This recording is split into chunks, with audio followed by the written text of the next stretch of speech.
Hey, it's Shaniqua. Welcome to my channel. This is where I talk about how to live a faith-based life. For those of you who are new here, I want to say welcome. I'm so glad to have you here. And those of you who are returnees, I want to say welcome back. So here are a couple of things that have been going on that really makes me understand that I'm going through spiritual warfare. Okay. Just last night, actually, I was in my bedroom and I could see the living room TV from my bedroom. I don't live in a very big house. I could see the living room TV from my bedroom, and I was writing on my notebook, and then I looked up and I saw that the TV was on. Now, sometimes my TV, how do you call it? Sometimes it like times out, so the screen will go black or whatever. But I had to answer, I had to question myself, like, did I turn the TV on today and didn't turn it off or what, right? I did not have the TV on all day. I actually remember specifically looking at the TV, considering turning it on because I was sitting in the living room, but I chose to just take a nap. And so I didn't turn it on. So I knew that the TV was not on. And so I'm like, well, how did my TV come on from my bed, like in the living room when no one is in there? So demonic attacks. Okay. I pray through my home. I actually anointed my home the other day because I didn't do that when I first moved in. I anointed every door. I anointed the windows. I anointed my children's bed as well as my own bed. And it's just so impactful that I tell you guys all this stuff so you guys can see that you fight in the spirit and you fight in the natural. I fought with my prayers, right? Even when you're sleeping, you have to make sure before you lay down that your spirit is strong. You have to be strong in spirit so that when you lay down and you start engaging in spiritual warfare, the enemy will, or you will know how to respond to the enemy. Because sometimes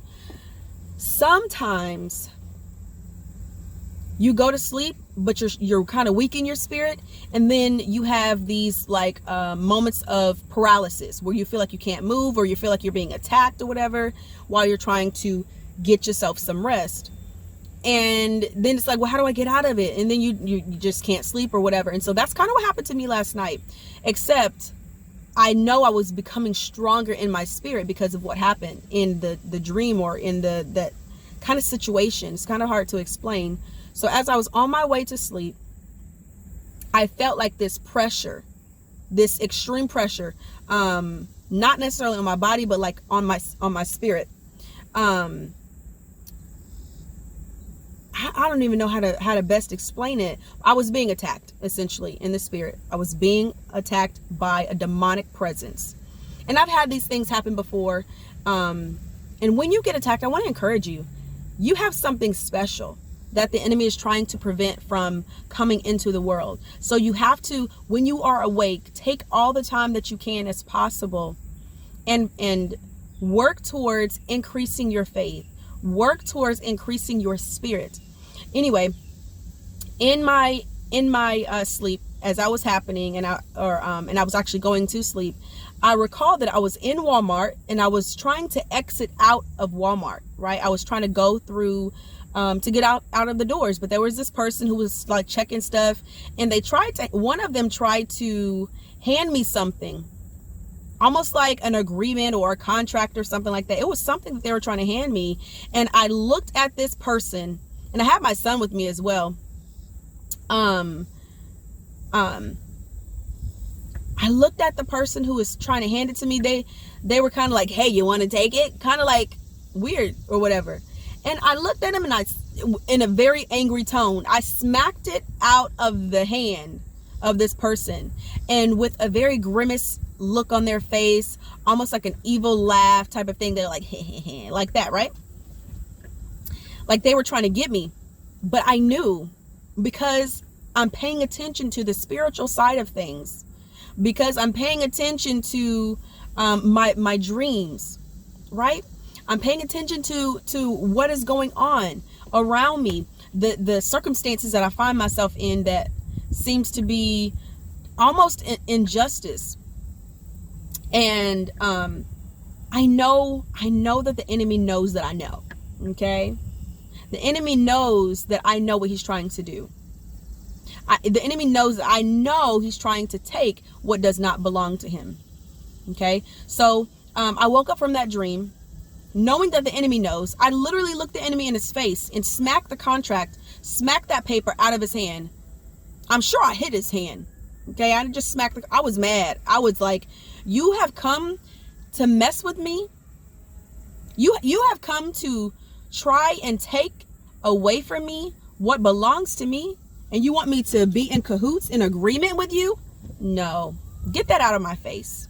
Get that out of my face. And when you know, when you realize, when you see the enemy and his tactics and what he's doing, you have to warfare against it. You have to pray against these things, cancel it out, rebuke it in Jesus' name, reject it, refuse it. Okay, bind it up according to what Jesus says. He says what we bind on earth, or what we bind in heaven, will be bound on earth. What we loose in heaven will be loosed on earth. That is what we must do.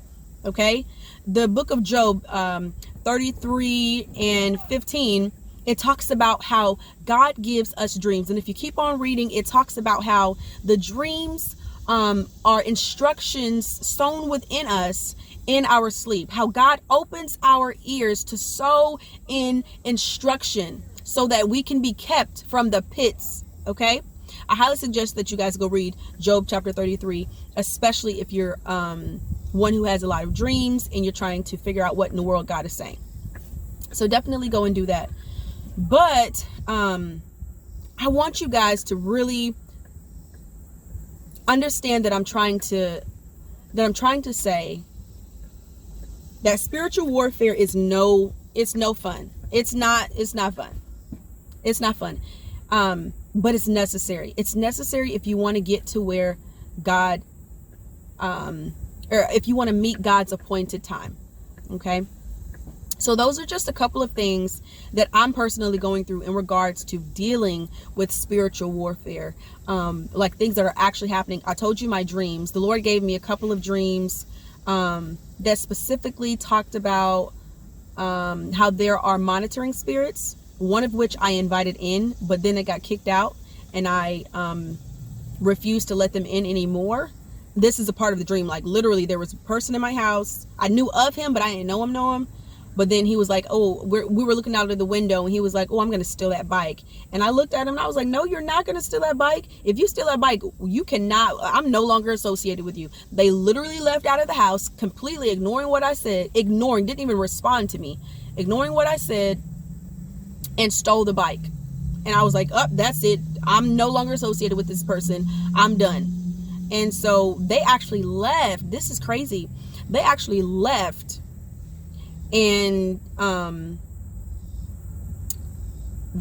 they went to